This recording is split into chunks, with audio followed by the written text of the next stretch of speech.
Donc il est nécessaire chaque année de définir le coût des frais de scolarité des enfants non déodaciens inscrits dans les écoles primaires de la ville. Premièrement, la contribution des communes extérieures pour les frais de scolarité des enfants non déodaciens inscrits dans les écoles primaires de la ville. La deuxième, la participation de la ville aux dépenses de fonctionnement des enfants déodaciens scolarisés dans les écoles privées sous contrat implantées sur le territoire de Saint-Dié-des-Vosges. Jusque 2014, la ville de Saint-Dié-des-Vosges était en désaccord avec l'OGEC, l'organisme de gestion de l'enseignement catholique, sur la convention de la contribution à la scolarisation des enfants de maternelle des écoles privées, la loi de Bré du 31 décembre 1959. Sans convention pour les maternelles, la ville ne versait que les frais des élèves déodaciens scolarisés en élémentaire. Courant 2014, une nouvelle négociation a eu lieu grâce à l'intervention de M. le maire David Valence, mettant fin à un conflit avec le GEC qui datait de longue date. Suite au jugement en juillet 2014 de la Cour d'appel de Nancy, la ville de Saint-Dié a versé 117 000 € à l'OGEC. L'engagement avec les écoles privées a pris effet en janvier 2015 pour le règlement des frais de scolarité de la maternelle et de l'élémentaire. Les dépenses de fonctionnement sont prises en charge dans les mêmes conditions que celles correspondantes à l'enseignement public.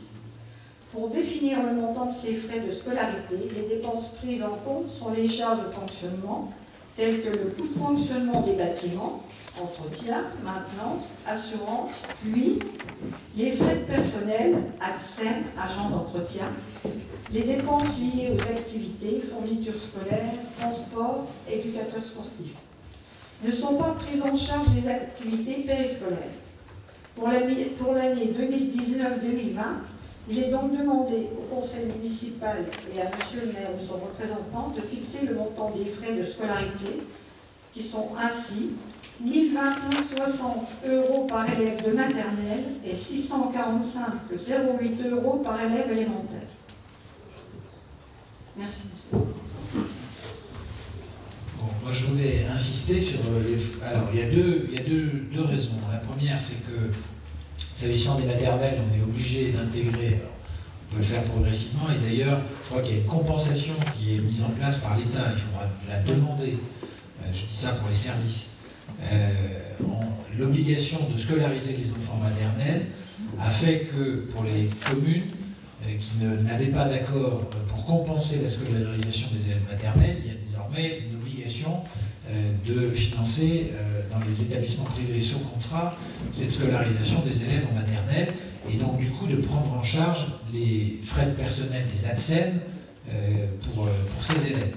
Pour la deuxième partie du calcul que vous avez présenté, ça résulte de l'accord qui a été passé et donc une modulation en fonction du nombre d'élèves. Mais je voudrais insister sur le fait que c'est une somme significative, puisqu'elle représente plus de 100 000 € d'augmentation de charges rien pour l'année prochaine au titre de cette évolution. Donc j'attire juste l'attention de tous sur ce soutien à l'enseignement au sens large. Alors c'est vrai qu'on consacre proportionnellement beaucoup plus d'argent aux élèves publics et c'est bien normal.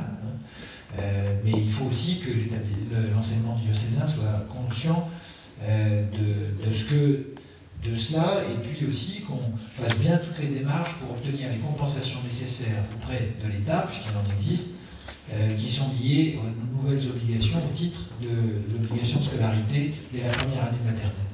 Et il faut ajouter que les enfants... Il faut ajouter aussi que l'école est obligatoire à partir de 3 ans. Oui, c'est ça. Donc, il y aura plus d'enfants. Très bien. Y a-t-il des demandes de prise de parole sur ce sujet? Il n'y en a pas. Nous pouvons passer en vote. Qui est pour? Qui est contre? Qui s'abstient? C'est donc adopté à l'unanimité. Merci beaucoup.